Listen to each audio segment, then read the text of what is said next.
واسوحنimo Arbaca taariikhduna ay ku beegan tahay 3 bisha September sanada 2020 ku soo dhawaada warka subaxnimo ee shabakada Sirta Media.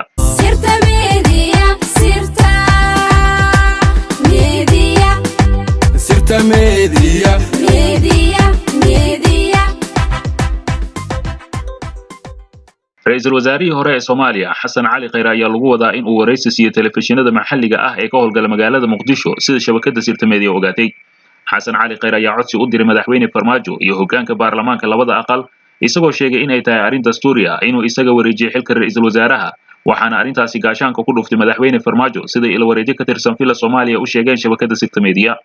Xasan Cali Khayre ayaa laga soo xigtay in uu hayo sir muhiim u ah qarannimada Soomaaliyeed wuxuuna sheegay in halista ka soo socota hoggaanka Farmaajo loo baahan yahay in si wada jir ah looga hortago sida shabakada Sirta Media loo xaqiijiyay waxa lagu wadaa in ra'iisul wasaarihii hore Xasan Cali Khayre uu ahmiyad saari doono in bulshada Soomaaliyeed uu la wadaago qodobo ay ka mid yihiin dhiibistii qalbi dhagax yaa bixiya amarka lagu dhiibay yaa ka dambeeyay in la soo qabto 2 heshiiskii 4 dekedood loogu saxeexay Ethiopia iyo halka uu ku dambeeyay 3 yaa bixiya amarada in la xayiro safaradii madaxweynayaashii hore ee Soomaaliya Xasan Sheekh Maxamuud iyo Shariif Sheekh Axmed 4 lacagaha aan ku jirin miisaaniyadda oo ay sida tooska u maamulaan Fahad Yaasiin iyo Farmaajo 5 ciidamada lagu soo tababarayo dalka Eritrea iyo ujeedka laga leeyahay 6 doorashooyinkii ka dhacay Koonfur Galbeed iyo Galmudug 7 qorshaha arrimaha shidaalka iyo kaalinta ay ku leeyihiin Muudey iyo Fahad Yaasiin waxaa lagu wadaa in asbuuca dambe oo Xasan Cali Khayre la hadla saxaafadda xorta ah ee magaalada Muqdisho walow madaxweyne Farmaajo wacad ku maray in haddii Xasan Cali Khayre uu la hadla saxaafadda uu ka qaadi doono talaabo sharci ah Xasan Cali Khayre ayaa lagu wadaa inuu iftiimin doono mugdi badan oo ku jira falan aan Soomaaliya hore ugu dhicin kuwaasoo dhacay intii uu ahaa madaxa xukuumadda Jamhuuriyadda Federaalka Soomaaliya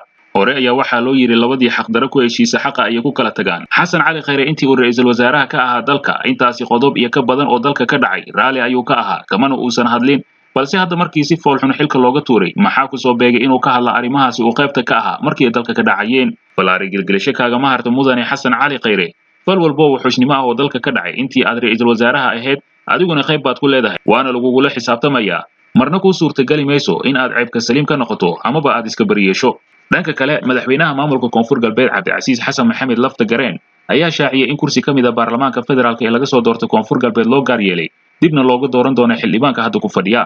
xildhibaanka loo xaqiijiyay inuu kamid yahay baarlamaanka 12aad ee federaalka ayaa ah xildhibaan Maxamed Mursal Borow oo ku dhaawacmay qarax culus oo loogu xiray gaarigiisa kaasoo 15 September 2018 ka dhacay kontaroolka tiyaatarka qaranka ee laga ilaaliyay madaxtooyada waxaana xildhibaanku uu ka soo kabtay dhaawacaasi isagoo ku waayay halgacan madaxweynaha Koonfur Galbeed oo ka hadlay kulan iscaafina oo xildhibaanada beesha Digil Imirifle uu ku casuumay gudoomiyaha golaha shacabka Maxamed Mursal Sheekh Cabdiraxmaan ayaa ku adkaystay inaan loo dhawaan karin kursiga xildhibaan Borow mar haddii uu u dhaawacmay isla markaana uu yahay nin da'a xildhibaanada kale ayuu u balan qaaday inay mushaarkooda qaadan doonaan inta laga dhaarinayo baarlamaanka cusub kuwii soo laaban waayeen ay soo dhaweyn doonaan dhanka kale madaxweynaha Soomaaliya Maxamed Cabdullaahi Farmaajo madaxda maamul goboleedyada iyo gudoomiyaha gobolka Banaadir ayaa xalay shir uga furmay madaxtooyada qaranka fila Soomaaliya shirkan ayaa lagu sii hanbaqaadaya heshiiskii dhawaan ay madaxda ka gaareen hanaanka ee u dhacaysa doorashada dalka waxaana diiradda lagu saarayaa dhismaha guddi doorasho oo kala matalaya heer federaal iyo heer dowlad goboleed iyo sidoo kale dhismaha guddiga xalinta khilaafaadka oo aan ku jirin qodobadii hore loogu heshiiyey madaxda heer federaal iyo heer dowlad goboleed ayaa la filayaa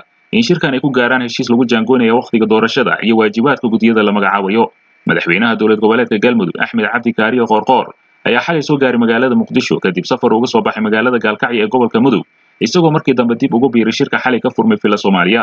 shirkan ayaa lagu dhameystirayaa heshiiskii dhawaan laga gaaray arrimaha doorashooyinka dalka ee loo gudbiyay labada aqal ee baarlamaanka federaalka isla markaana ay ansixiyeen madaxweynayaasha Puntland, Jubaland, Koonfur Galbeed iyo Hirshabelle ayaa hore ugu sugnaa magaalada Muqdisho waxaana ugu dambeyn furitaanka shirka lala sugay madaxweynaha Galmudug Axmed Qoorqoor oo asagana xalay soo gaaray magaalada Muqdisho dhanka kale waxaa magaalada Muqdisho lagu qabtay kulan weyn oo beesha Habargadir ay ku taageereysay musharaxnimada hogaamiyaha xisbiga wadajir Cabdiraxmaan Cabdishakuur Warsame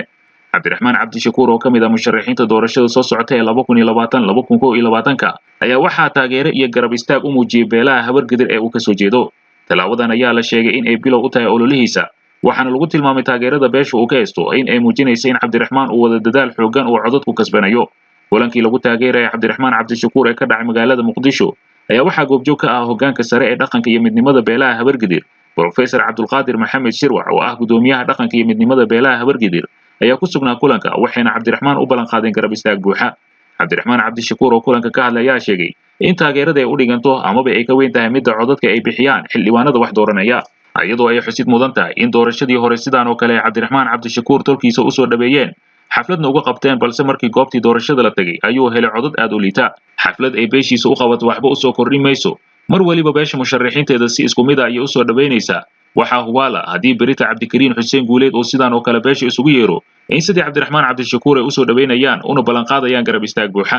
muhiimaddu waa inaad haysato lacag aad ku iibsan karto xildhibaanada wax dooranaya iyo in aad kasbato shacabka Soomaaliyeed sidii farmaajo oo 2017 u kasbaday qulubta shacabka Soomaaliyeed waliba asagoon weligii wax la taaban kar u qabanin ummadda Soomaaliyeed haddii aad qabiilkaagu un ku meeraysato shacabka Soomaaliyeed ku arki maayaan hogaamiye qaran ee waxaad u muuqanaysaa hogaamiye qabiil dhanka kale ra'iisul wasaaraha Soomaaliya Maxamed Xuseen Roble ayaa kulan la yeeshay taliyayaasha ciidamada qalabka sida ee Soomaaliya iyo laamaha amniga gobolka Banaadir ra'iisul wasaare Roble ayaa waxa la sheegay in saraakiisha uu la wadaagay qorshaha xafiiskiisa ugu degan dardargelinta sugidda ammaanka dhamaystirka dib u haweynta ciidamada iyo la dagaalanka al-shabaab sida lagu sheegay qoraal ka soo baxay xukuumadda ra'iisul wasaare Roble ayaa u soo bandhigay taliyayaasha ciidamada uu la kulmay mudnaanta uu siinaya xasilinta amniga guud ee dalka iyo xoojinta wada shaqaynta hay'adaha amniga heer federaal iyo heer dowlad goboleed ayaa lagu yiri qoraalka Roble ayaa laamaha amniga xusuusiyay waajibka ka saaran ilaalinta nabadgelyada iyo fududeynta dhaqdhaqaaqa bulshada isagoona faray inay sii xoojiyaan dadaalada lagu xaqiijinayo xasilinta caasimadda Muqdisho waxaan idinku adkeenayaa in aad sii laabtaan hawshii wanaagsaneed ee aad hore u soo wadeen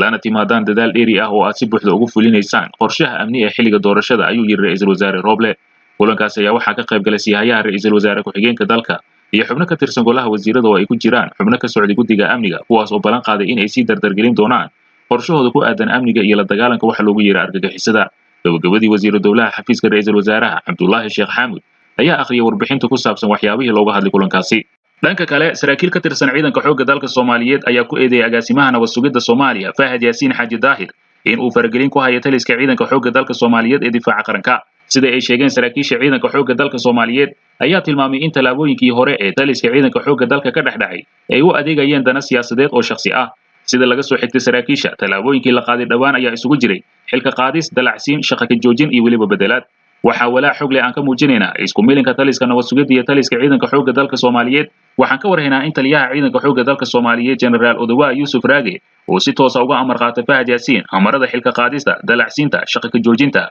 iyo bedelaada ee maalmihii la soo dhaafay ciidanka xoogga dalka Soomaaliyeed ka dhex socotay waxay ahaayeen kuwo adeegaya dana siyaasadeed ee qabiil iyo ku tagrifal awoodeed ayay u sheegeen bahda warbaahinta waxay intaa raaciyeen hadalkooda saraakiisha xirfadda ciidanka leh ayaa lagu bedelayaa kuwa daacad u ah madaxweynaha iyo Fahad Yaasiin waxaa la tijaabinayaa daacadnimada saraakiisha sarsare ee ciidanka waxaa laga soo reebayaa intii hayb qabiil iyo weliba la daacadnimo la isku halin karo saraakiisha oo ka gaabsaday in magacyadooda loo adeegsado bahda warbaahinta ayaa sheegay sababta ugu weyn ee loo burburinayo xirfadda ciidanka loona baabi'inayo mirihii dib u haweynta waa in loo adeegsado sadbursi siyaasadeed iyo ku tagrifal awoodeed waxaan ugu baaqaynaa saraakiisha ciidanka gaar ahaan taliska ciidanka xoogga dalka Soomaaliyeed in ay danta qaranka ka hormariyaan danaha shakhsiga damiirkooda hago ilaashadaan diiwaanka xirfadooda shaqo ee mustaqbalka daacadna qaranka u ahaadaan kuna xisaabtamaan inay tirsan yihiin maalmaha ka harsan muddaxileedka madaxweyne Farmaajo iyo Fahad Yaasiin ayuu yiri sarkaal sare oo ka tirsan ciidanka xoogga dalka Soomaaliyeed faragelinta ayaa ku soo hagaagaysa xilli ay shabakada sirta media xog ku heshay in Fahad Yaasiin uu isku magacaabi rabo wasiirka gaashaandhigga iyadoo uu ka faa'iideysanayo in waddanku uu ku jiro marxalad kala guur ah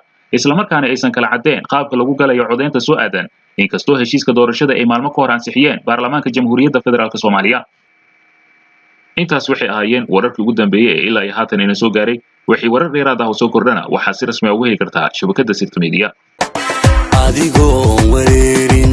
warar sugan oo xaqiiqa waxaad ka helaysaa